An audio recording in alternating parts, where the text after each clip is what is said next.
الحمدللہ وکفا والصلاة والسلام علی عبادہ الذین اصطفیٰ خصوصاً علی افضلہم وخاتم النبیین محمد الامین وعلی آلہ واصحابہ اجمعین۔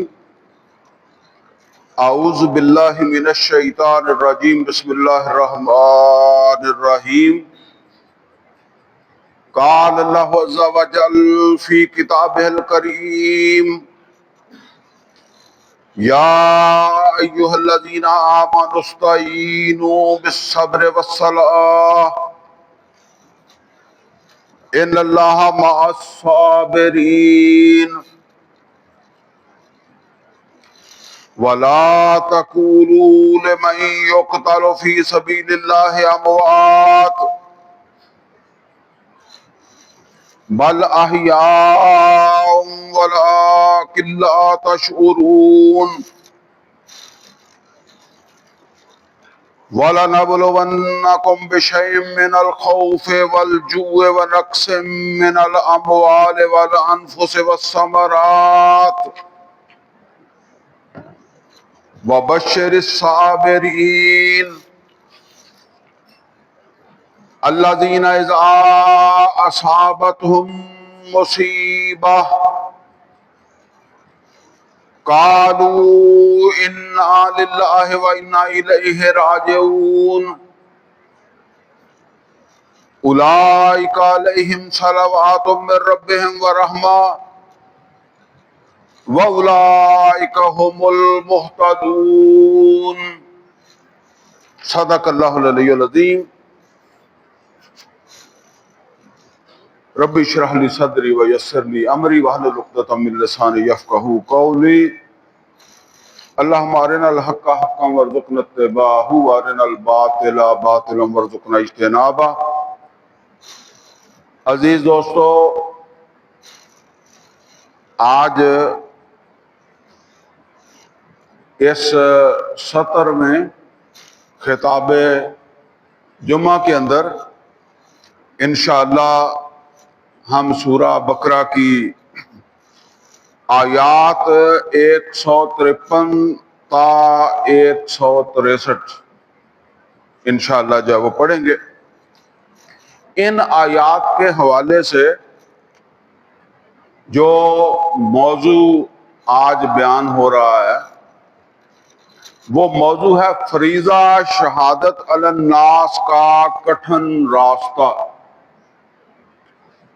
یعنی شہادت علی الناس کے فرض کی ادائیگی میں جو مشکلات مصائب ایک ایمان والے کو آ سکتے ہیں وہ ہیں اللہ تعالیٰ نے یہاں واضح فرمائے۔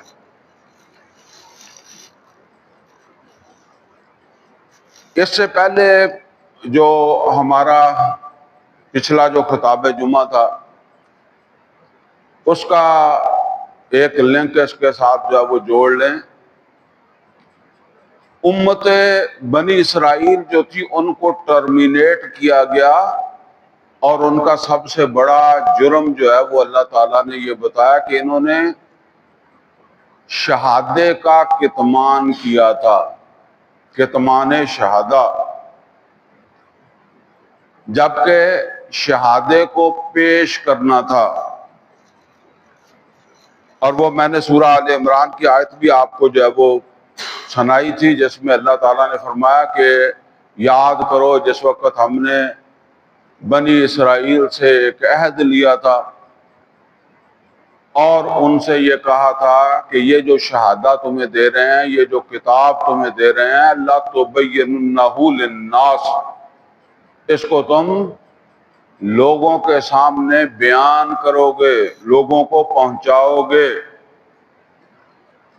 اور ساتھ ہی فرمایا وَلَا تَكْتُمُونَهُ، اور اسے چھپاؤ گے نہیں، یعنی چھپانے کا مطلب یہ ہے کہ اس کو آگے پہنچانے کا کام، اسے بیان کرنے کا کام جو ہے اس کو ترک نہیں کرو گے، چھوڑو گے نہیں، یہ کرتے رہو گے۔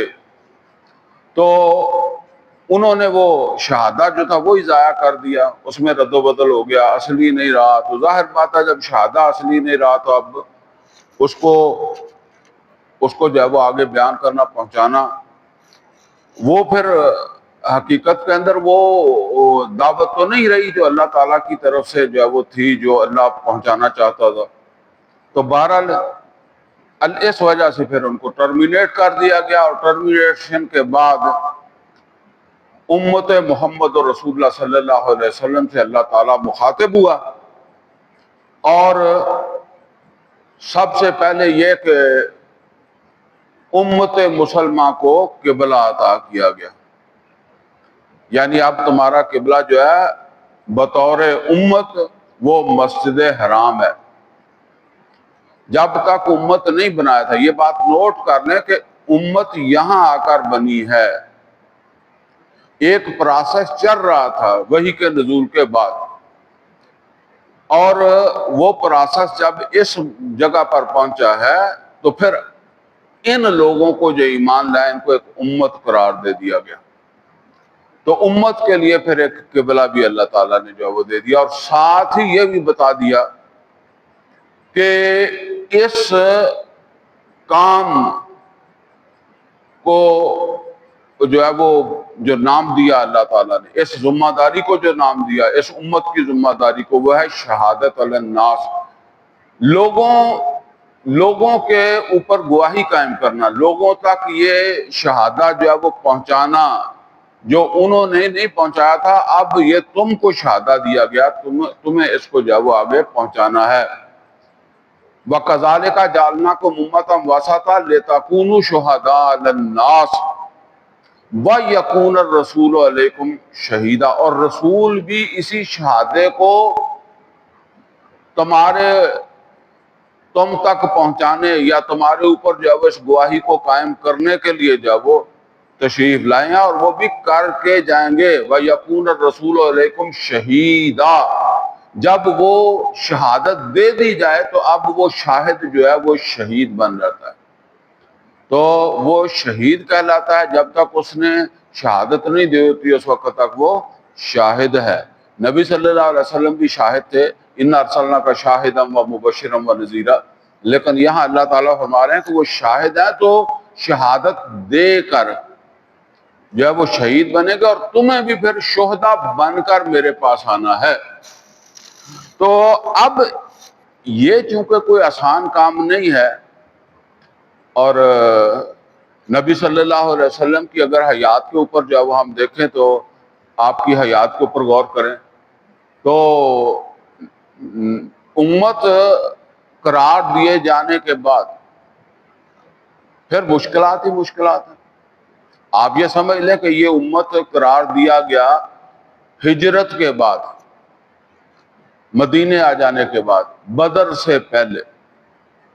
تو بس گویا کہ میں کہا کرتا ہوں کہ یہ ذمہ داری بتا کر پھر اس ذمہ داری کی ادائیگی کے لیے کیا کرنا چاہیے یا تمہیں کیا کرنا ہوگا، تو اس کا اللہ تعالیٰ نے جو ہے وہ ذکر کیا ہے۔ تو وہ اگر ہم دیکھیں تو بدر ہوئی، احد ہوئی، خندق ہوئی، پھر اسی طریقے سے غزوہ موتا ہے، فتح مکہ ہے، اور تبوک ہے، یہ تو بڑی بڑی جو آپ سمجھ لیں کہ بڑے بڑے مارکے ہیں، ان کا ذکر ہے نا۔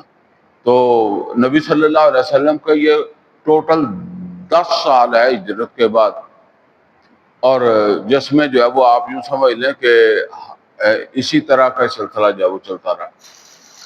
تو اس حوالے سے جو ہے وہ اب اللہ تعالیٰ یہاں فرما رہا ہے، یا ایھا الذین آمنو، اے ایمان والو، اے ایمان والو جن کو اب امت قرار دے دیا گیا ہے، جن کی ذمہ داری کیا ہے؟ شہادت علی الناس، اس شہادت کو، اس قرآن کو آگے پہنچانا ہے، اور پہنچانے کا نمونہ تمہیں دے دیں گے محمد رسول اللہ صلی اللہ علیہ وسلم۔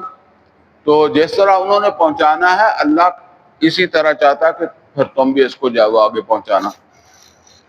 تو فرمایا کہ یا ایھا الذین آمنوا، اے ایمان والو، استعینوا بالصبر والصلاۃ، یہ کام آسان نہیں ہے، اس کے لیے مدد حاصل کرو۔ یہ مدد جو ہے یہ مدد حاصل کرو کس چیز سے؟ پہلی چیز تو یہ ہے کہ اپنے اندر صبر پیدا کرو، ہمت پیدا کرو، اور دوسری چیز یہ ہے کہ نماز قائم کرو۔ اب یہاں اگر آپ نوٹ کریں تو صبر جو ہے اس کو نماز پر مقدم کر کے بیان کیا گیا، استعینوا بالصبر والصلاۃ، مدد حاصل کرو صبر سے اور نماز سے۔ تو یہ سمجھ لیں جی کہ سورہ توبہ میں اللہ تعالیٰ نے منافقین کے بارے میں جو ہے وہ فرمایا، اور یہ وہ منافقین ہیں جو نماز میں ساتھ ہوتے تھے، باقی معاملات میں ساتھ ہوتے تھے، لیکن جب ان کو تبوک کا کہا گیا تو تبوک کے لیے نہیں نکلے۔ چنانچہ اللہ تعالیٰ نے سورہ توبہ کی آیت نمبر 56 میں فرمایا، وَيَحْلِفُونَ بِاللَّهِ إِنَّهُمْ لَمِنْكُمْ وَمَا هُمْ مِنْكُمْ۔ اے محمد اور رسول اللہ صلی اللہ علیہ وسلم، اب یہ قسمیں کھائیں گے، یعنی جو تبوک نہیں گئے یا تبوک نہیں جانا چاہتے وہ قسمیں کھائیں گے، اور قسمیں کھا کر کہیں گے ہم تمہارے ساتھ ہی ہیں، ہماری یہ مجبوری ہے، ہم تبوک نہیں جا رہے یا ہم نہیں گئے، باقی ہم ہیں مسلمان ہی تمہارے ساتھ ہے۔ فرمایا وَلَكِنَّهُمْ قَوْمٌ يَفْرَقُونَ، لیکن یہ بزدل لوگ ہیں، یعنی ان کی اس بزدلی کی وجہ سے اللہ تعالیٰ فرما رہا ہے کہ وہ تم میں سے نہیں ہیں، وَمَا هُمْ مِنْكُمْ، وہ تم میں سے نہیں ہیں، حالانکہ وہ مسجد میں ساتھی ہوتے تھے، باقی جو بھی معاملات تھے ساتھ تھے، تبوک نہیں گئے تھے۔ تو یہاں اللہ تعالیٰ نماز پر بھی مقدم کس چیز کو فرما رہا ہے؟ صبر کو۔ صبر کا مطلب ہے ہمت، برداشت، حوصلہ۔ تو یا ایھا الذین آمنوا استعینوا بالصبر والصلاۃ، اس فریضہ شہادت الناس کے لیے مدد حاصل کرو، اپنے آپ کو مضبوط کرو ہمت سے، صبر سے اور نماز سے۔ یعنی ایک تو ہمت پیدا کرو، اور دوسرا یہ ہے کہ نماز کو جو ہے وہ قائم کرو۔ نماز اللہ تعالیٰ کے ساتھ جوڑنے کا سب سے مؤثر ذریعہ ہے۔ جب ہم اصل کے اندر نماز اگر واقعتاً اس کا حق ادا ہو جائے تو شعور کے ساتھ انسان اللہ کے سامنے کھڑا ہوتا ہے، اللہ اکبر کہہ کے، انی وجہت وجہی للذی فطر السماوات حنیفا وما انا من المشرکین، ہر طرف سے کٹ کر۔ پھر جب انسان جو ہے وہ اللہ کی ثنا کرتا ہے، پھر یہ ہے کہ سورہ فاتحہ پڑھتا ہے تو اس کو اپنی حیثیت کا بھی پتہ چلتا ہے، اور اللہ تعالیٰ کے ساتھ اپنے وعدے معاہدے یہ بھی تازہ ہو جاتے ہیں، اور اس پر یہ واضح ہو جاتا ہے کہ میں اللہ کا بندہ ہوں، اور مجھے اپنی زندگی جو ہے وہ اللہ تعالیٰ کی رضا کے مطابق گزارنی ہے۔ اب پھر قرآن حکیم کا کوئی بھی ایسا پڑھتے ہیں تو اس سے اللہ تعالیٰ کی جو رضا ہے وہ سامنے آ جاتی ہے، اللہ کیا چاہتا ہے تم سے۔ تو اب آگے آپ خود سمجھ لیں کہ رکوع، سجود، اور یہاں تک کہ انسان نماز سے باہر آ جاتا ہے سلام پھیر کر۔ تو یہ دن میں 5 مرتبہ ایک عمل ہوتا ہے اللہ تعالیٰ کے ساتھ جو ہے وہ تعلق کو جوڑنے کا۔ تو یہاں فرمایا کہ اپنے اندر حوصلہ پیدا کرو، ہمت پیدا کرو، اور نماز جو ہے اس کو قائم رکھو۔ ان اللہ مع الصابرین، اور یہاں دیکھیں صبر کی اہمیت ہے، حالانکہ اللہ تو نماز پڑھنے والوں کے ساتھ بھی ہے اور پھر نماز کا بھی ذکر ہے، لیکن خاص طور پر فرمایا ان اللہ مع الصابرین۔ اگر تمہارے اندر صبر نہیں ہوگا، ہمت نہیں ہوگی، تو وہ جس طرح وہ بزدل ہے جو نماز تو پڑھتے تھے مسجد نبوی میں، اور جس وقت مشکلات آئیں تو اس وقت بہانے بازیاں کرنے لگ گئے، تو پھر ظاہر ہے ایسے لوگوں کے ساتھ اللہ تعالیٰ نہیں ہوتا ہے، وہ اپنے آپ کو مسلمان سمجھتے ہوں، وہ اپنے آپ کو جو مرضی سمجھتے ہوں. تو فرمایا ان اللہ مع الصابرین، اللہ تعالیٰ صبر کرنے والوں کے ساتھ ہے یا انہی کے ساتھ ہوتا ہے. وَلَا تَقُولُوا لِمَنْ يُقْتَلُ فِي سَبِيلِ اللَّهِ أَمْوَاتٌ، اور دیکھو اس شہادت علی الناس کے راستے کے اوپر جو تمہارے لوگ جو ہے وہ قتل ہو جائیں انہیں عام مردہ نہیں سمجھنا. مر تو عام بندہ ایکسیڈنٹ سے بھی جاتا ہے، بیماری سے بھی مر جاتا ہے، اور ویسے بھی روٹین میں بھی نمازیں پڑھتے روزہ رکھتے آدمی ماری جاتا ہے. لیکن ایک وہ ہے جو اس مشن کے اوپر جو ہے وہ جس کو موت آئے شہادت علی الناس کے مشن میں، تو اسے عام مردہ نہیں سمجھنا. بل احیاء، بلکہ وہ زندہ ہی ہیں، وہ زندہ ہی ہوتے ہیں. ولکن لا تشعرون، لیکن تمہیں اس بات کا شعور نہیں ہے، یا تمہیں اس بات کا شعور نہیں ہوتا کہ ان کو کون سی زندگی جو ہے وہ مل گئی ہے.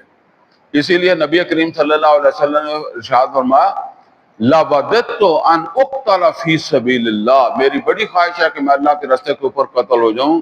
ثم احیا ثم اقتل ثم احیا ثم اقتل، اور کئی دفعہ نبی صلی اللہ علیہ وسلم نے فرمایا اللہ مجھے پھر زندگی دے تو میں پھر اللہ کے راستے پہ قتل ہو جاؤں، اور اللہ مجھے پھر زندگی دے تو میں پھر اللہ کے راستے کے اوپر قتل ہو جاؤں.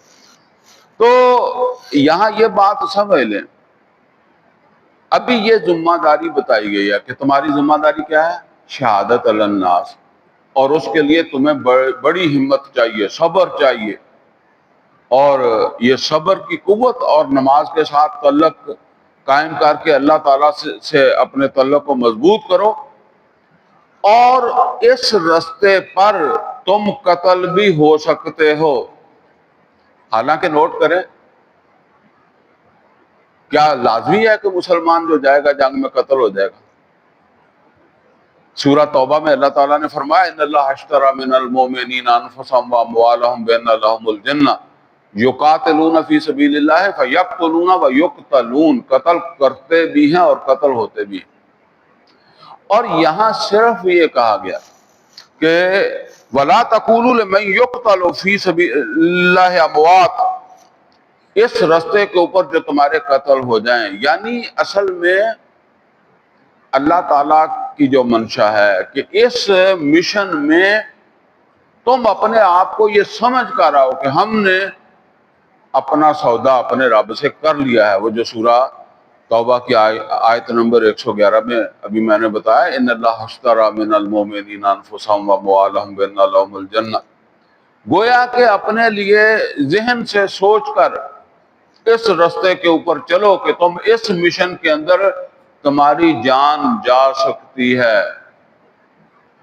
یہ پھر علیحدہ بات ہے کہ جو ہے وہ تم اس کو جو تمہیں قتل کرنا چاہتا ہے تم اس کو قتل کر دو. اور اس کی اہمیت ایک اور بھی ہے کہ اللہ تعالیٰ دھوکے سے میں نہیں رکھنا چاہتا. یہ نوٹ کر لیں، بدر سے پہلے اللہ یہ ساری باتیں بتا رہا ہے. عام طور پر ہمارے یہ ہوتا ہے کہ اگر ہم لوگوں کو منزل کے راستے میں آنے والی سختیاں بتائیں تو لوگ پریشان ہو جاتے ہیں، اور عام طور پر ہمیں دائیں بائیں لوگ سمجھانے والے بھی مل جاتے ہیں کہ جی آپ اتنی سخت بات کریں گے تو کس نے آپ کے ساتھ جانا ہے؟ کوئی نہیں جائے گا. یعنی لوگوں کو نرم راستہ بتاؤ، لوگوں کو دھوکہ دو، ٹھیک ہے. اور عام طور پر ہمارے ہاں لوگ اسی طرح ہی کہتے ہیں کہ جی دین میں تو کوئی تکلیف نہیں ہے، دین میں تو کوئی پریشانی نہیں ہے، دین تو مشکل نہیں ہے. اور یہاں نوٹ کر لیں کہ امت بنانے کے بعد اللہ تعالیٰ جو بات بتا رہا ہے وہ بتا ہی یہی رہا ہے کہ یہ راستہ ہی تکالیف کا ہے، مشکلات کا راستہ ہے، قربانیوں کا راستہ ہے. اور جس طرح کہتے ہیں کہ جس کو یہ قربانی گوارا نہیں ہے وہ پھر واپس چلا جائے، پھر وہ منافقوں کی طرح بیٹھا رہے مسجدوں کے اندر جا کر جائے، وہ نہ جائے تبوک، اپنے آپ کو سمجھتا رہے کہ میں جو ہے وہ مسلمان ہوں، پھر نہ دے وہ قربانی اس راستے کے اوپر. یہ بات ہے جو اللہ تعالیٰ فرما رہا ہے کہ اس راستے کے اوپر تو قربانی دینی پڑے گی. وَلَا تَقُولُوا لِمَن يُقْتَلُ فِي سَبِيلِ اللَّهِ أَمْوَاتٌ، یعنی تم اپنے آپ اپنی جان قربان کرنے کے لیے تیار ہو کر جو ہے وہ تیار ہو جاؤ، ذہناً تیار ہو جاؤ، اور پھر آگے پھر جو بھی ہو جائے. اور یہ میں نے بتایا کہ بعض اوقات جو ہے وہ ایک مومن کسی کافر کو قتل کر دے گا، لازمی نہیں ہے. بل احیاء، بلکہ اس راستے کے اوپر جو قتل ہونے والے مومن ہوتے ہیں وہ تو زندہ ہی ہوتے ہیں. ولیکن لا تشعرون، البتہ تمہیں اس کا شعور نہیں ہے. وَلَنَبْلُوَنَّكُمْ بِشَيْءٍ مِّنَ الْخَوْفِ وَالْجُوعِ وَنَقْصٍ مِّنَ الْأَمْوَالِ وَالْأَنفُسِ وَالثَّمَرَاتِ. اب نوٹ کریں، یہاں ہر بات پہلے سے زیادہ سخت آ رہی. پہلے صرف ایک اشارہ کر دیا گیا کہ یہ کام بڑا مشکل ہے، اس کے لیے بڑا صبر چاہیے، اس کے لیے اپنے مضبوط ایمان کی ضرورت ہے، اللہ کے ساتھ تعلق کو مضبوط کرنے کی ضرورت ہے. گویا کہ مسلمانوں کے بدر سے پہلے اللہ تعالیٰ جو ہے وہ کان کھول رہا ہے کہ اس ذمہ داری کو نرم نہیں سمجھنا ہے. جس طرح ہم عام طور پر کہتے ہیں نا کہ دین آسان ہی ہے، اس کو آسان نہیں سمجھنا ہے. اس راستے میں تو اپنی جان کی قربانی جو ہے وہ اس کا سوچ کر جو ہے وہ اس راستے کے اوپر جو ہے وہ چلنا. اور اب آگے فرمایا وَلَنَبْلُوَنَّكُمْ بِشَيْءٍ مِّنَ الْخَوْفِ وَالْجُوعِ وَنَقْصٍ مِّنَ الْأَمْوَالِ وَالْأَنفُسِ وَالثَّمَرَاتِ، اور ہم لازماً تم کو پرکھیں گے. مسلمانوں جن کو شہادت الناس کا فریضہ سونپا گیا ہے، ہم تمہیں لازماً پرکھیں گے. کس چیز سے پرکھیں گے؟ اس راستے کے اوپر چلتے ہوئے تمہارے اوپر خوف کے حالات. اب آپ ذرا کبھی ہم سورہ احزاب پڑھیں گے تو پھر وہاں دیکھنا کہ وہ کس طرح جو ہے وہ کوئی 25-30 ہزار کا لشکر تھا جس نے جو ہے وہ خندق کے اوپر کھڑا تھا اور مسلمان محاصرے میں تھے.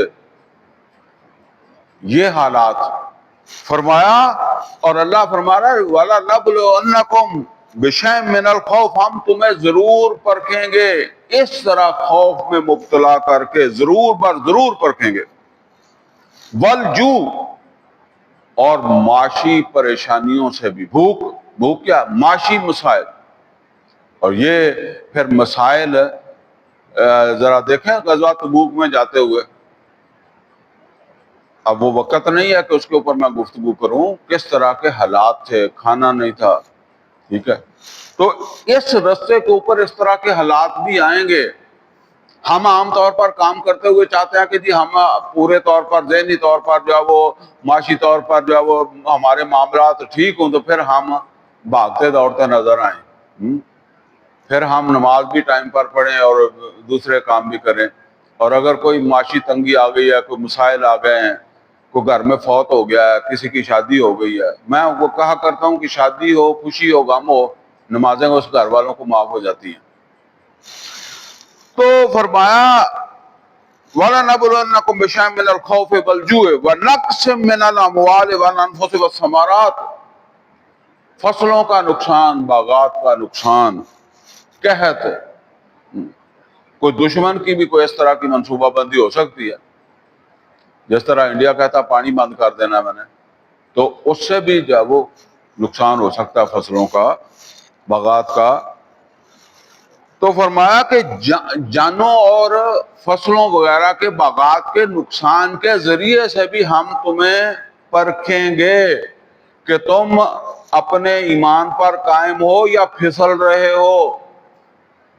یہ بات ہے یعنی تم جو ایمان کا تم نے جو ہے وہ ایک اللہ کے ساتھ ایمان لا کر معاہدہ کیا تھا، سمعنا وأطعنا، تو تم اس پر قائم ہو یا تم اس سے جو ہے وہ پھسل رہے ہو، سلپ ہو رہے ہو. تو فرمایا وَبَشِّرِ الَّذِينَ وَبَشِّرِ الصَّابِرِينَ، تو خوش خبری دے دیں ان لوگوں کو جو صبر کرنے والے ہیں. یعنی آپ دیکھیں صبر پہلے بھی 2 دفعہ بیان ہو گیا. استعینوا بالصبر والصلاۃ ان اللہ مع الصابرین 2 دفعہ بیان ہو گیا، اور یہاں تیسری دفعہ صبر آ گیا. فرمایا وبشر الصابرین، خوشخبری دے دیں ان لوگوں کو جو جب ان کو جان کی قربانی دینی پڑے یا اس رستے کے اوپر شہادت الناس کے رستے کے اوپر چلتے ہوئے ان کو جو ہے وہ کوئی معاشی تنگیاں آئیں، کوئی انہیں اور مصیبتیں جو ہے وہ اپنے تحفظ کی پریشانی، خوف جو ہے وہ اس طرح کا، جیسا میں نے مثال دی کہ وہ احد کے اندر جو ہے وہ جو حالات جو ہے وہ بن گئے تھے.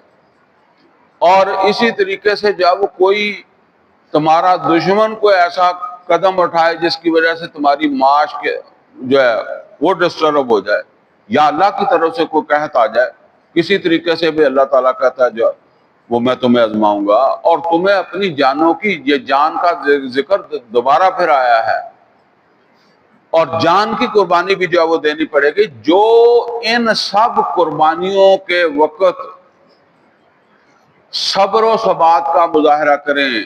یعنی ایک تو یہ ہے نا کہ آدمی پہلے بڑی بہادری کا جو ہے وہ مظاہرہ کرتا ہے، لیکن جب چوٹ لگتی ہے تو ہائے ہائے کر کے پیچھے ہٹ جاتا ہے.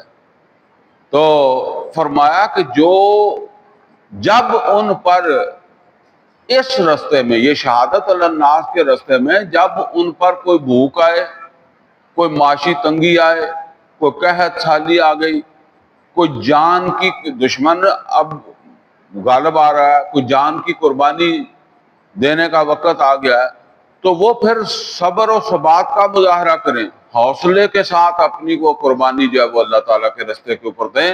وَبَشِّرِ الصَّابِرِينَ، خوشخبری ان کے لیے، اور جو یہ صبر نہ کر سکے ان کے لیے بدخبری ہے.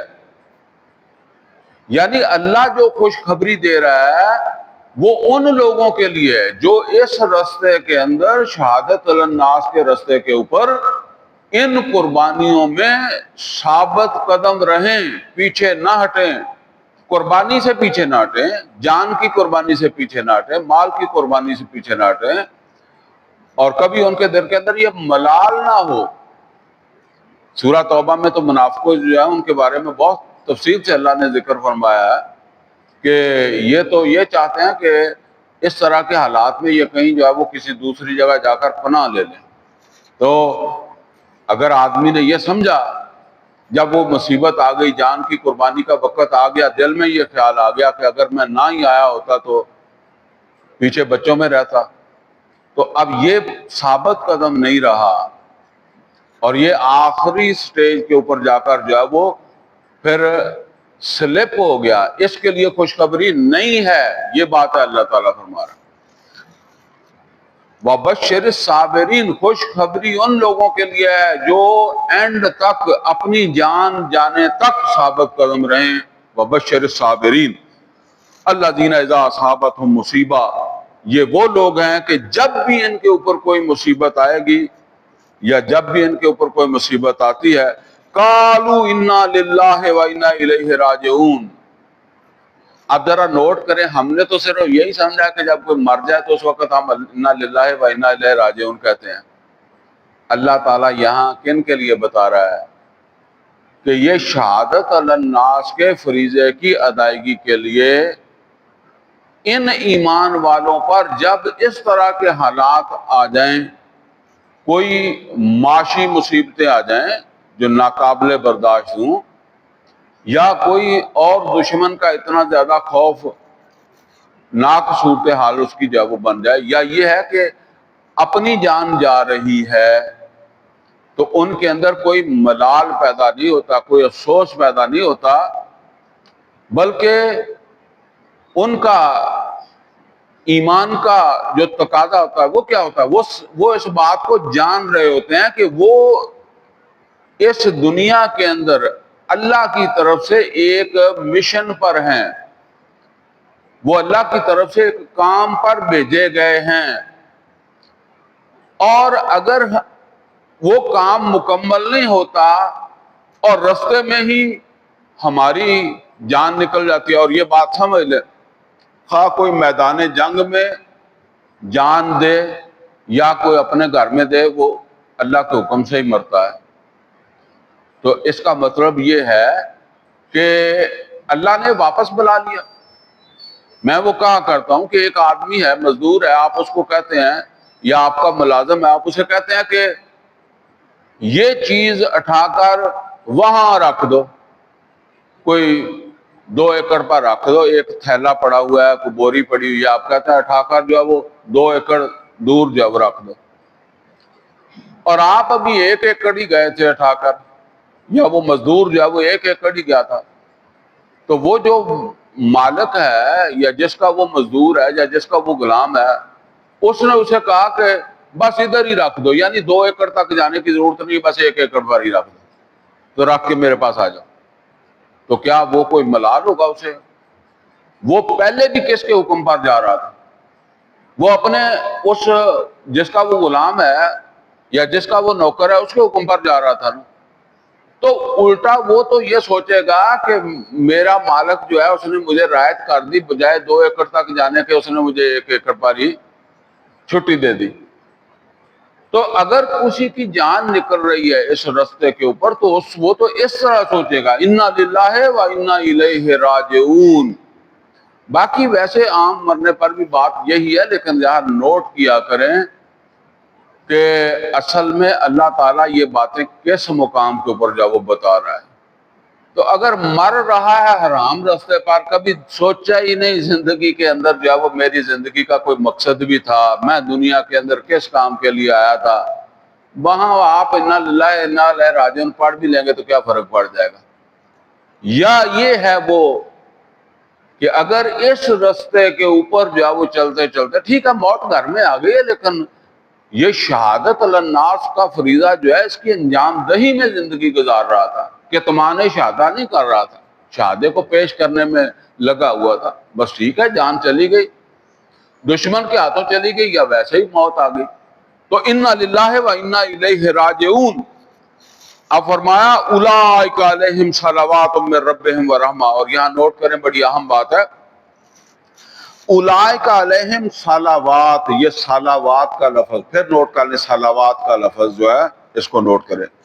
اولئک علیہم صلوات من ربہم، یہ وہ سب لوگ ہیں جن کے اوپر صلوات ہیں، من ربہم ورحمہ، اور ان کے رب کی رحمت ہے. یہ میں نے کس طرف توجہ آپ کو دلائی؟ دیکھیں سورہ احزاب میں اللہ تعالیٰ نے فرمایا ان اللہ و ملائکتہ یصلون علی النبی، یصلون علی النبی، نبی پر صلاۃ بھیجتے ہیں.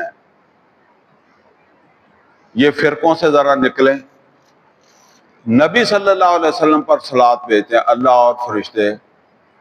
اور یہاں اللہ کہتا ہے کہ میں وہ سب ایمان والوں پر صلاۃ بھیجتا ہوں، یا اللہ ان سب ایمان والوں پر صلاۃ بھیجتا ہے جو شہادت علی الناس کے فریضے کی ادائیگی کے لیے یہ جتنی بھی قربانیاں کا ذکر ہے، یہاں تک کہ جب جان نکلے تب بھی ملال نہ ہو، وہ سمجھے انا للہ و انا الیہ راجعون، کوئی پرواہ نہیں. اللہ نے اگر ہمیں موت دی ہے، ہم شہید بھی ہوئے ہیں، تو اللہ نے ہمارے ساتھ بھلائی کی ہے. انا للہ و انا الیہ راجعون، یہ سمجھ کر وہ جان دیں. فرمایا اولئک علیہم صلوات. یہ تو صرف فرقہ بنانے کے لیے اس طرح کی باتیں کریں، ورنہ اللہ محمد رسول اللہ صلی اللہ علیہ وسلم پر بھی صلاۃ بھیجتا ہے. اور اللہ تعالیٰ اس رستے پر جس پر محمد رسول اللہ صلی اللہ علیہ وسلم ساری زندگی چلے، شہادت علی الناس کا فریضہ اس کی ادائیگی کے اوپر جو بھی ایمان والے چلیں ان سب پر صلاۃ بھیجتا ہے. اولئک علیہم صلوات من ربہم ورحمہ، اور اللہ تعالیٰ کی صلوات بھی ہے، مہربانی عنایتیں اور اللہ کی رحمت بھی انہی کے لیے ہے. وَأُولَٰئِكَ هُمُ الْمُهْتَدُونَ، اور حقیقت میں ہدایت یافتہ بھی یہی ہیں. کیا مطلب ہے؟ کیا مطلب یہ ہے کہ جب محمد رسول اللہ صلی اللہ علیہ وسلم نے فرمایا تبوک چلو، تو حقیقت میں ہدایت یافتہ تو وہ تھے جو محمد اور رسول اللہ صلی اللہ علیہ وسلم پر کے ساتھ نکل گئے، اور ہدایت سے دور وہ ہوئے جنہوں نے بہانہ بنایا، جھوٹ بولا، اگرچہ وہ مسجد نبوی کے اندر نمازیں بھی پڑھتے رہے اور اپنے آپ کو مسلمان بھی جو ہے وہ سمجھتے رہے، لیکن رستے سے وہ ہٹے تھے۔ تو اب بتایا جا رہا ہے کہ اولئک هم المہتدون، ہدایت یافتہ، یعنی وہ جو شہادت علی الناس کا راستہ ہے، وہ جو کٹھن جو ہے وہ راستہ ہے، اس کے اوپر یہ چل رہے ہیں، یہ ایمان والے چل رہے ہیں، دوسرے نہیں چل رہے۔ اب آگے مضمون تھوڑا سا بدلا ہے لیکن بدلا نہیں ہے۔ ان الصفا والمروہ من شعائر اللہ، بے شک یہ صفا اور مروہ جو ہے یہ اللہ کی نشانیوں میں سے ہیں۔ اچھا پہلے تو یہ سمجھ لیں کہ یہ جو بدلا ہے مضمون، یہ میں نے کہا کہ بدلا نہیں ہے، بدلا اصل میں اس میں نہیں ہے کہ آپ دیکھیں اللہ تعالیٰ نے جب تک مسلمان حرم میں تھے، مکہ میں تھے، تو اللہ تعالیٰ نے وہ جو مسجد حرام تھی اس کو قبلہ قرار نہیں دیا۔ قرآن حکیم کے اندر کسی جگہ نہیں ہے کہ اللہ تعالیٰ نے اس کو قبلہ قرار دیا ہو۔ اور جب مسلمان اس مسجد میں نماز پڑھ سکتے ہیں، جب ہجرت نہیں کی تھی، مسلمان مکہ میں رہتے تھے، تو ٹھیک ہے مسائل تو تھے، مشرکین تنگ کرتے تھے، پھر بھی نبی صلی اللہ علیہ وسلم اور کئی سارے اصحاب جو ہیں وہ مسجد حرام میں چلے جاتے تھے، لیکن اللہ تعالیٰ نے اس کو قبلہ نہیں قرار دیا تھا۔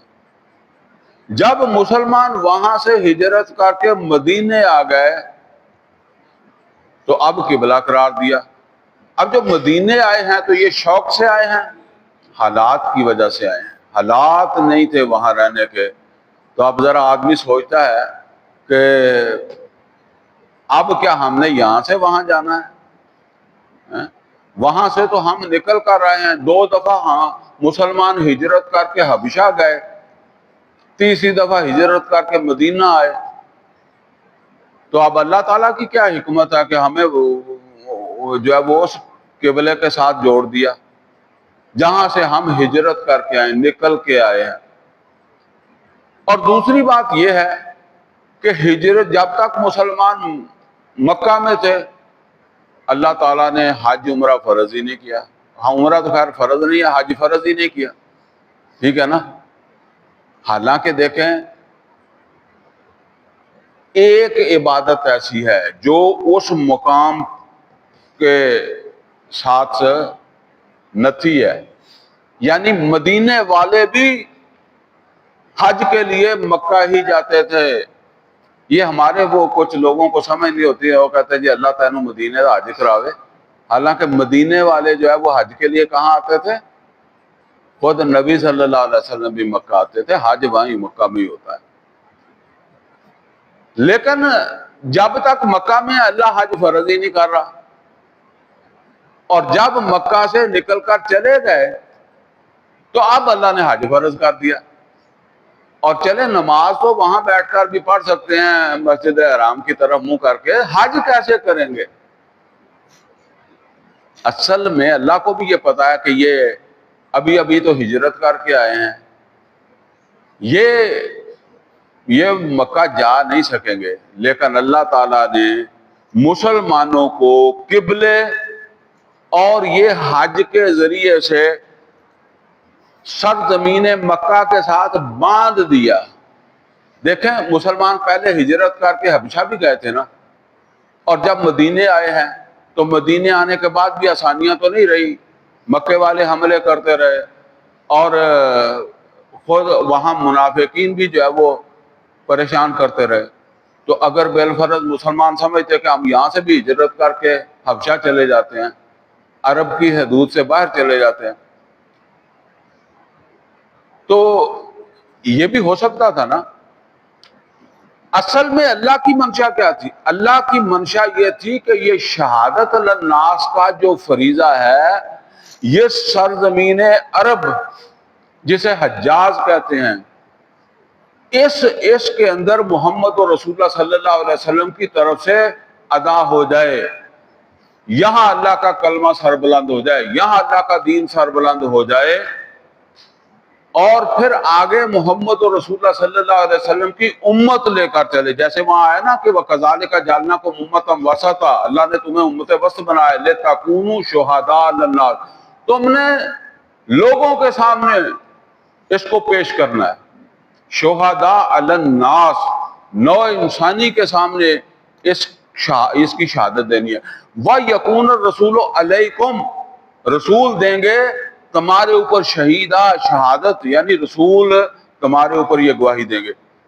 تو چونکہ اللہ کی منشا یہ نہیں تھی کہ نبی صلی اللہ علیہ وسلم کو قیامت تک زندہ رکھنا دنیا کے اندر، مطلب یہ ہے کہ دنیا میں جس طرح آپ اپنے وصال سے پہلے صحابہ کرام کے درمیان رہ رہے تھے، وہاں نماز پڑھانی ہے، دوسرے معاملات ہیں، اس طرح اللہ نے نہیں رکھنا تھا. تو لہذا اس آپ کی عمر شریفہ میں اللہ تعالیٰ نے عرب میں جو ہے وہ اس دین کو سر بلند کرنا تھا، حکمرانی تک پہنچانا تھا. جس طرح سلیمان علیہ السلام کا تخت تھا، اس طرح یہ محمد رسول اللہ صلی اللہ علیہ وسلم کا تخت تھا، مکہ یا عرب جب وہ یہاں، اور پھر اللہ نے آپ کو واپس بنانا تھا، اور آپ امت جو ہے اس کے سپرد یہ کام ہو گیا کرنا تھا کہ بس آگے تم لے کر جو ہے وہ چلو. تو اس حکمت کے تحت ایک تو قبلہ، تاکہ مسلمان اب یہ سمجھ لیں کہ بے شک ہم ہجرت کر کے مدینے آ گئے ہیں، پر ہمارا قبلہ تو مکہ میں ہے، ہم اسے چھوڑ نہیں سکتے. اور بے شک ہم ہجرت کر کے مدینے آ گئے ہیں، لیکن ہم نے ایک فرض ادا کرنا ہے مکہ میں جا کر. اور وہ اس فکر میں یا اس کے اوپر غور و فکر کریں کہ اب یہ ہم اپنا قبلہ کیسے آزاد کروائیں گے، ہم اپنا فرض ادا کیسے کریں گے. تو ظاہر بات ہے اس کے لیے تو لڑائی لڑنی پڑے گی، مکے والے حرام سے تو وہ نہیں دیں گے. تو گویا کہ اللہ تعالیٰ نے مسلمانوں کو مکہ کے ساتھ باندھ دیا، یہ دو احکام دے کر، قبلہ اور حج اور عمرہ کا ذکر کر کے یہاں باندھ دیا کہ اب مدینے آ کر بھی تمہاری پوری کنسنٹریشن، پوری توجہ، پورا فوکس وہ مکہ کے اوپر ہونا چاہیے. لہذا نبی صلی اللہ علیہ وسلم کا پورا فوکس مدینے آنے کے بعد بھی مکہ کے اوپر جا وہ رہا، مکہ کو فتح کرنے کے حوالے سے، اللہ کے دین کو غالب کرنے کے حوالے سے پورا فوکس رہا ہے. تو یہ تھی حکمت. قربانیوں کا ذکر ایک ہی بات آ سکتی ہے نا کہ جی عمرہ تو پھر ظاہر ہے، عمرہ ہے، حج ہے، تو یہ تو پھر جان کی قربانی مانگتا ہے. مدینے بیٹھا ہوا کوئی مسلمان یہی سوچے گا نا کہ بھئی یہ تو پھر جان کی قربانی مانگتا ہے. تو اللہ تعالیٰ نے پہلے بتا دیا کہ جو کام میں تمہیں بتا رہا ہوں، جو رستہ تمہیں بتا رہا ہوں، اس کے لیے جان وغیرہ کی قربانی جو ہے اس کے لیے تو تم پہلے سے ہی تیار ہو جاؤ. تو جان مال کی قربانی جو ہے اس کے لیے پہلے تیار کر دیا، اور مشکل کام بعد میں بتایا. تو فرمایا کہ ان صفا والمروہ من شعائر اللہ، بے شک یہ صفا مروہ جو ہے وہ اللہ تعالیٰ کی نشانیوں میں سے ہیں. فمن حج البیت او اعتمر، تو جس نے بھی حج کیا اللہ کے گھر کا یا عمرہ کیا، فلا جناح علیہ ان یطوف بہما، تو کوئی گناہ نہیں ہے اگر وہ ان دونوں کا طواف بھی کر لے، صفا مروہ کا طواف بھی کر لے. یہ اصل کے اندر وہ مشرکین کے دور میں کوئی اس طرح کی چیزیں جو بھی ان کا حج میں کوئی اونچ نیچ ہوئی تھی تو اس کو اللہ تعالیٰ نے جو ہے وہ درست کر دیا. وَمَن تَطَوَّعَ خَيْرًا، اب یہ دو چیزیں ہیں. ایک یہ ہے کہ حج کو ممکن بنانے کے لیے جنگ کرنی پڑے گی، مشرکین مکہ تو آرام سے نہیں جانے دیں گے، وہاں آنے نہیں دیں گے. اور دوسرا یہ ہے کہ اس کا نام ہی نہ لیا جائے، یعنی بالعموم جو کام ہمارے پاس سے باہر ہوتا ہے ہم کیا کرتے ہیں؟ اس کا نام ہی نہ لو، ذکر ہی نہ کرو۔ آج کل آپ دیکھیں یہ سود حرب من اللہ و رسول، یا کیا محمد رسول اللہ صلی اللہ علیہ وسلم کی ریاست میں تھا؟ نہیں تھا۔ تو اب آج وہ بریلوی ہو، وہ دیوبندی ہو، اہل حدیث ہو، اس کی بات ہی نہیں کرے گا۔ وہ اتنا زور لگا دے گا رفع یدین کے اوپر یا بغیر رفع یدین کے، یا صبح آمین کے، شام آمین کے، جنازہ اونچی پڑھنے کے، آہستہ پڑھنے کے اوپر اتنا زور لگا دے گا کہ آپ کو فرض بھول جائے گا۔ نفل پہ اتنا زور لگا دے گا کہ فرض بھول جائے گا کہ فرض بھی ادا کرنا۔ تو اللہ تعالیٰ نے یہاں جو بات فرمائی ہے وہ یہ فرمائی ہے کہ دیکھو یہ حکم دیا ہے تنگ دلی سے اس حج عمرے کو ممکن نہیں بنانا، شوق سے، کیونکہ قربانیاں ہیں نا، تنگ دلی تو اس وجہ سے آ جائے گی، اس رستے کے اوپر قربانیاں ہیں۔ تو فرمایا وَمَن تَطَوَّعَ خَيْرًا، جو کوئی بھی خوشی خوشی یہ خیر کا کام جو بتایا گیا ہے، ویسے تو یہ شہادت اللہ الناس کا تقاضا ہی ہے، اور اس رستے کے اندر جو ہے وہ پھر حج اور عمرے کو جو ہے وہ ممکن بنانا اور اپنے وہ جو قبلے کو جو ہے وہ آزاد کروانا۔ تو جو بھی شوق سے اس جد و جہد میں اپنے آپ کو جو ہے وہ کھپائے گا، فَإِنَّ اللَّهَ شَاكِرٌ عَلِيمٌ، تو یہ وہ شخص ہے جن کی اللہ قدر کرتا ہے۔ اللہ تعالیٰ قدر کرنے والا ہے کہ کون شوق سے اس کی دی گئی ذمہ داری ادا کر رہا ہے، کون مجبوری سے کر رہا ہے۔ تو مجبوری سے کی ہوئی کوئی اللہ تعالیٰ قدر نہیں کرتا۔ ان الذین یکتمون ما انزلنا من البینات، اب دوسری بات کیا ہے؟ دوسری بات یہ ہے کہ مشکل کام کا ذکر ہی نہ کرو، تو میں نے پہلے ذکر کر دیا۔ مشکل کام اس وقت کیا ہے؟ اس وقت مشکل کو نماز پڑھنا نہیں ہے، روزہ رکھنا نہیں ہے، اس وقت یہ ہے کہ لوگوں کو یہ بتانا، دوسرے لوگوں کو دعوت دینا اسلام کی طرف، اور پھر ان کو یہ بتانا کہ ہماری ذمہ داری ہے کہ ہم اپنے قبلے کو آزاد کروائیں، ہماری ذمہ داری ہے کہ ہم حج کو ممکن بنائیں، اور حج کو ممکن بنانے کے لیے اپنی جان مال کی قربانی، جنگوں میں جانے کے لیے تیار ہو جائیں۔ تو اب آدمی سارا زور نمازوں پر ہی لگا دے، تسبیحوں کے اوپر جب وہ لگا دے، مسجد نبوی بن گئی ہے، بیٹھے رہو۔ یہ اس مشکل کام کا ذکر ہی نہ کرو۔ تو آپ نوٹ کریں اللہ تعالیٰ نے کیا فرمایا، ان الذین یکتمون ما انزلنا من البینات، یکتمون کتمان کرنا، یہ کتمان یہودیوں نے کیا تھا۔ ومن اظلم ممن کتم شہادۃ عندہ من اللہ، جو بھی کتمان کریں اللہ تعالیٰ کی ان واضح ہدایات کا جو اس نے تمہیں بتا دی، یعنی شہادت الناس کے فریضے کو نظر انداز کرو، یا اس قبلے کی اہمیت کو نظر انداز کرو، یا جان مال کی قربانی جو ہے وہ اس سے گریز کرو، یا حج عمرہ جو ہے اس کو جو ہے وہ ممکن بنانے کے لیے جو ہے وہ کوشش کی بجائے نظر انداز کر دو اس کو، اور باقی وقت پھر اپنا مسجد میں گزار لو، بچوں میں گزار لو۔ تو فرمایا ان الذین یکتمون، یہ کتمان ہوگا۔ فرمایا ان الذین یکتمون ما انزلنا من البینات والہدی، جو بھی کتمان کریں جو ہم نے نازل کیے یہ احکامات، والہدی، اور یہ نصیحت ہدایت، من بعد ما بیناہ للناس فی الکتاب، اس کے بعد کہ یہ ہم نے اس کتاب میں قرآن کے اندر لوگوں کے سامنے بیان کرنے کے لیے، لوگوں تک یہ پہنچانے کے لیے، یعنی دعوت کے ساتھ ہی یہ بات لوگوں کو جو وہ سمجھانی بھی ہے۔ تو ما بیناہ للناس فی الکتاب، یہ صرف تمہارے لیے نہیں ہے، یہ دوسری نوع انسانی کے لیے بھی ہے۔ تو اگر نہیں پہنچاؤ گے، ان کا تذکرہ نہیں کرو گے، لوگوں کے سامنے یہ تذکرہ نہیں کرو گے کہ سود حرام ہے، ہمارے ذمہ قرض ہے اللہ کا، اور اسی طریقے سے مدینے میں بیٹھے ہوئے اگر تم ذکر نہیں کرو گے کہ قبلہ اللہ نے ہمیں دیا ہے، ہمیں آزاد کروانا ہے، اللہ نے حج ہمارے اوپر فرض کیا ہے، اللہ نے ہمیں جو ہے وہ شہادت الناس کا فریضہ جو ہے وہ انجام دینے کے لیے کہا، اور اللہ نے کہا ہے کہ اس راستے میں صبر اور قربانیاں جو ہے وہ کرو، یہ تبلیغ ہے، یہ چیزیں لوگوں کو جو ہے وہ سمجھانی ہے۔ تو فرمایا کہ جو نہ سمجھائیں تو وہ کیا کریں، ان کے ساتھ کیا ہوگا، اولئک یلعنہم اللہ، یہ وہ لوگ ہیں جن پر اللہ لعنت کرے گا یا اللہ لعنت کر دیتا ہے. وَيَلْعَنُهُمُ اللَّاعِنُونَ، اور لعنت کرتے ہیں ان کے اوپر سب لعنت کرنے والے. اچھا اگلی بات کیا ہے؟ إِلَّا الَّذِينَ تَابُوا، سوائے جو اس کے بعد توبہ کر لیں.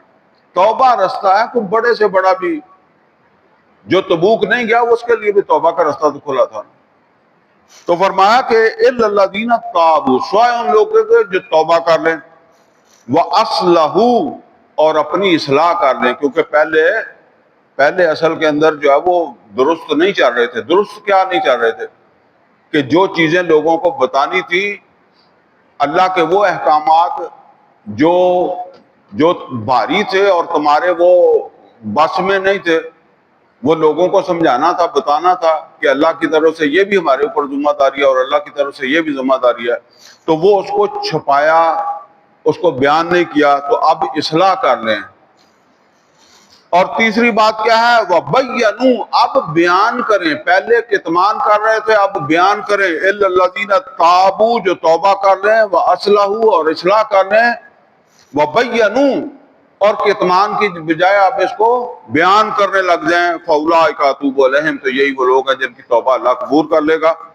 وَأَنَا التَّوَّابُ الرَّحِيمُ، اور اللہ تعالیٰ کا فرماتا ہے کہ میں تو توبہ قبول کرنے والا اور رحم کرنے والا ہوں. آگے فرمایا ان الذین کفروا وماتوا وهم کفار، اور وہ لوگ جو مر جائیں کفر ہی کے اندر، یعنی توبہ کے بغیر ہی مر جائیں، ایسے ہی ناشکری کرتے مر جائیں. اولئک علیہم لعنۃ اللہ والملائکۃ والناس اجمعین، تو ان کے اوپر تو پھر لعنت ہوگی. توبہ نہیں کی تو لعنت ہی چلتی رہے گی نا مرتے وقت تک. اولئک علیہم لعنۃ اللہ والملائکۃ والناس اجمعین، ان کے اوپر لعنت ہوگی اللہ تعالیٰ کی، اس کے فرشتوں کی اور تمام لوگوں کی. خالدین فیہا، اور اس میں رہیں گے وہ ہمیشہ. لا یخفف عنہم العذاب ولا هم ینظرون، اور ان کے لیے نرم نہیں کیا جائے گا عذاب کو. یعنی جب انہوں نے توبہ نہیں کی، انہوں نے اصلاح نہیں کی، اور انہوں نے جس کو چھپایا تھا، کتمان کیا تھا، اس کو بیان نہیں کرنا شروع کیا، تو فرمایا اللہ جب ان کو سزا دے گا، لا یخفف عنہم العذاب، تو اللہ تعالیٰ عذاب میں ذرا نرمی نہیں کرے گا. ولا هم ینظرون، اور نہ ان کو جب وہ کوئی مہلت دے گا. اب آخری آیت ہے، فرمایا وَإِلَٰهُكُمْ إِلَٰهٌ وَاحِدٌ. لوگوں، مسلمانوں، جن کو یہ شہادت الناس کا فریضہ دیا گیا ہے، پھر اس کے تقاضے پورے کرنے کے لیے جن چیزوں کو انہوں نے جو ہے وہ اپنے لیے طے کر لینا وہ بتائی گئی ہیں. کتمان نہیں کرنا ہے، اس کو جو ہے وہ آگے جو ہے وہ پہنچانا ہے.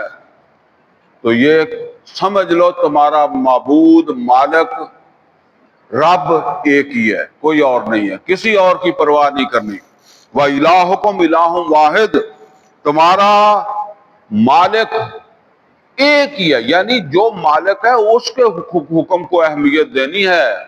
الہ کا مطلب صرف معبود نہیں ہوتا. یہ عام طور پر پھر کسی وقت اس کے اوپر بات کریں گے، ٹائم نہیں ہے.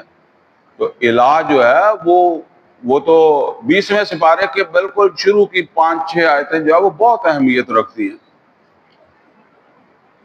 مالک کے معنی، مالک تمہارا جو ہے وہ ایک ہی ہے، دو مالک نہیں ہیں کہ تم جو ہے وہ کسی اور کے بھی مانو اور اللہ کی بھی مانو. ایسے نہیں ہے. الہکم الہ واحد لا الہ الا ہو، اس کے سوا کوئی اور مالک نہیں ہے.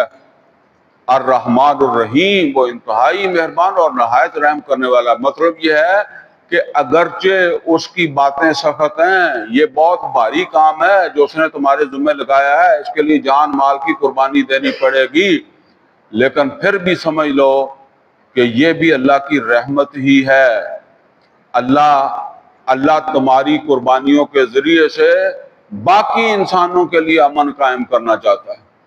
دیکھیں ہر ملک نے پولیس رکھی ہوئی ہے نا، تو آپ کہیں جی پولیس والے بیچارے مر بھی جاندے ہیں، فوج مر بھی جاندی ہے، تو اس کے باوجود آپ کہتے ہیں کہ نہیں فوج ہونی تو چاہیے، ٹھیک ہے نا، امن قائم ہوتا. تو قربانیاں تو دو تم اور باقی نوع انسانی جو ہے اس کے لیے امن قائم کرو، ایسا نظام قائم کرو کہ دنیا کو امن نصیب ہو۔ اللہ سے دعا ہے کہ اللہ ہمیں قرآن کا فہم عطا فرمائے، عمل کی توفیق عطا فرمائے۔ اقول قولی ھذا واستغفر لی ولکم ولسائر المسلمین والمسلمات۔